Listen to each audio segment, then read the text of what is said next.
This is the Northwest Tank Line Super Bowl show coming to you from Radio Row at the Mandalay Bay Hotel in Las Vegas. Of course, Las Vegas hosting Super Bowl 58, pitting the Kansas City Chiefs against the San Francisco 49ers. Our next guest is a gentleman who has written a book, Football is a Numbers Game, talking about analytics in the game, talking about Pro Football Focus, and his name is Matthew Coller. He joins us now. Matthew, thanks for taking time out. Yeah, thanks for having me. I grew up, by the way, in Buffalo, so Doug Flutie was like the first quarterback that I remember. So this is my CFL connection, is knowing that Flutie had set all the CFL records, and then he came to Buffalo and then lit it up. So I've always been a CFL fan since. There you go. Well, you know what? We got a lot to get into because analytics for me, and you've written a book on Pro Football Focus and, this analytical company and how it started. And, before we get into my take on it, tell us how this book started, the genesis of it. Yeah, so I cover the Vikings as my full-time job, and what I noticed was that the analytics and numbers were becoming more and more prevalent, not only just for what I was doing on a daily basis covering the team and the amount of data that was available to me, but also the Vikings hired a general manager with an analytics background, and you started to see a lot more. I mean, going for it on fourth down is the one that everyone really notices, but it is a massive, massive change in how often teams go for it on fourth down, how often they throw on first down, how rarely they draft running backs. Like you can pick out these major things that have changed about the NFL, and I wondered how PFF kind of became the king of this, or like the center of analytics, because they work with all 32 teams, plus obviously in the media and fans use their data all the time. And I just wondered, where did this come from? And so I met the founder of PFF, and it turned out that he was a British guy who just liked football and started writing down everything that happened on plays, and then got his friends to do it too, hoping to just get a little more insight on which offensive linemen were good or whatever, because he thought the box scores weren't really enough. And then they started to post it on a website. The New York Giants found it, called them, hired them to do player participation, because back in the day they didn't have snap counts available, which really tells you how far this has come along, right? And then they built the company from there to now it's hundreds of people who are gathering data, who are tracking, who are grading every single play, and doing data science, which means analyzing the numbers and trying to figure out what they mean. So what do the grades actually mean in the bigger context? And it was a really fascinating project to find the story behind that. And then, of course, Chris Collinsworth buys it, and it takes it to another level. So it was a really interesting project, but that was kind of the inspiration. What surprised you? I think that when you'll hear coaches say that they don't use analytics or that they don't care about the PFF numbers, they're lying to you, or that they don't. What really shocked me. So you'll see the cover of the book is Zach Ertz catching a touchdown pass in the Super Bowl. That play was directly influenced by PFF data. Their wide receivers coach from the Eagles, before the Super Bowl, the week before, was analyzing data looking for any holes in the Patriots' defense, and discovered that against a particular look that they could isolate the tight end, and then against the particular motion they had struggled in other plays throughout the season. They called it in the biggest moment. It results in them winning the Super Bowl. Every single week, every single day is influenced by PFF and analytics and data for how the NFL operates.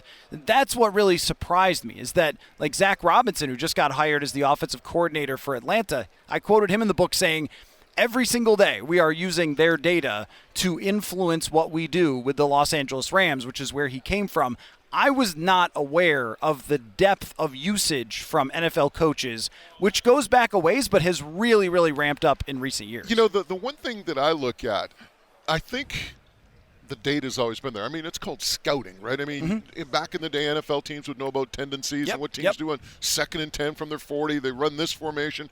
All that's been there. Yep. For me, I think the biggest change has been the interpretation of that data into what the result is. Yeah. Right? Yeah. You know where I'm going with that? Yeah. It's like before, say 20 years ago, the Bears know that they're playing the Rams. Rams in a 2nd and 10, if say from their 30 to the 50, 48% pass. They're going to run these formations, this, that. If they run a running play, it's going to be toss 80% of the time. But I think what we've seen now is taking that data and saying, okay, when they do this, this is what's going to occur. Right. Yeah. No, that's a great observation. And where the data really changed how coaching works is they were doing all of that stuff essentially by hand, looking at every single play and going through it hours and hours and hours from quality control people and things like that. Where now, if you want all the numbers you just said, if you want to know in the middle of the field how often do they run on first down, you could just click, and not only does the NFL or does the PFF system give you the data, but it also gives you the film on every one of those plays as well. So they are then getting all the film from that situation rather than having to watch every single play. So it saved coaches a lot of time. And what it's really become now that they all have this same system is kind of like a chess game in a different way. Can I find something in the data that's a weakness that you have that I can take advantage of, but you also know your own data, so you're trying to make sure, right? So it's like, I'm guessing, it's like you ever play Battleship where you're trying to guess, you know what I mean? And wow, you're going old school. Exactly. Battleship. You're not that old to remember Battleship. No, we had it as a kid. We had Battleship. Yeah, well, so I mentioned Doug Fleet. I'm old enough, right, to have been before iPhones. But the point is that, like, this game going on behind the scenes is what really surprised me about it, because I didn't realize the depth of that. I assumed it was still like they were using some of it for player evaluation in front offices and such, but it's really become a major part of the game planning. Matthew Coller is our guest. Football is a numbers game. It's a book on analytics focusing on Pro Football Focus. Here's one of the things that kind of gets me about Pro Football Focus. They actually started doing the CFL this year. Right? Yeah. They're coming out with player grades and this and that. And, I've talked to coaches who were like, man, they did a bad job. And here's my qualm with it. The fact is, you don't know what their assignment is on that play unless you're in that meeting room. Okay, you can generalize. You might be able to kind of like assume, but you're not going to be 100% accurate because you're not in that room. You don't know what's happening. I mean, I've seen tweets where some guy thinks he's breaking down a coverage, and I've seen a DB going, no, that's not what happened, and you didn't know what you were talking about. So that's okay, they're giving you this information, yet at the same time, it's not the be-all, end-all. So there are a lot of different ways that different people in the game, who you talk to, if you talk to 100 different NFL people or CFL people about PFF and the grades, you'd get 100 different opinions on it. Some people in the NFL are kind of offended by other people grading their players, and others use it in different ways. So I talked to an offensive line coach in the book who would use the grades to look at the pluses and minuses that are behind just the 100 grade, but like the actual pluses and minuses. And they would look at where their offensive linemen won or lost and use that to go back and study the tape. Or as they were going for an opponent, so it was Paul Alexander, who was the Bengals offensive line coach. So he was telling me how he worked with Andrew Whitworth, their left tackle, where he would go through and look at the reps that other left tackles won against their upcoming pass rusher and try to figure out, like, what was it that earned them that grade? And he was actually helpful to PFF in shaping their offensive line grades. But there's another part of it that it's never going to be perfect. You're right that you can never fully know the assignments. And an NFL GM said to me, but we don't know either. Like, when our coaches are grading the Green Bay Packers, we don't know what they called either. Like, it's a challenge for everybody. So if you're the coach and you're coaching those players, you would know, hey, this double team should have actually worked that way, or this guy was supposed to rotate and he didn't. So now the safety got banged with that negative grade when really the corner was supposed to drop back there. This game is so complicated and there's so many moving parts that it's always going to be very, very difficult to grade. But I guess what I would say is they have layers of graders, and they have a grader and then like a team of cross-checkers for every grade. And they usually involve a former coach or a former player. So the quarterback grades are Bruce Gradkowski, who used to play in the NFL. Tampa Bay back in the day. Exactly. Yeah. And so he'll look at what the grader did and look back at all of their pluses and minuses and make changes if he needs to. So there is an intricate system to try to get this as close as possible, but I don't think that anyone would say that you could ever get it exactly perfect because of the challenges that exist there. Analytics, of course, has been in the news, particularly when it comes to the NFC Conference Championship game, some of the calls that head coach Dan Campbell of the Lions made. Here's the thing that when I look at analytics, and don't even get me going on Staley and what he did with the Chargers, you have to have a feel for the game as well, right? I mean, it can't be the be-all, end-all. And you talk about the be-all, end-all. Look at baseball.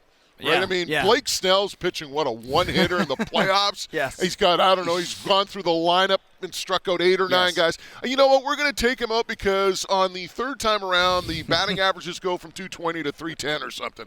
I mean, come on. You can't. I mean, there's times when you just have to feel the game and not be married to analytics. Yeah. Well, I also think that sometimes we treat analytics as one beast in itself as opposed to everyone's interpretations of that. So, for example, that play with Dan Campbell, that's something that all year long he did, whether it was actually right by the numbers or not. When it was fourth down in that area of the field, he went for it every single time.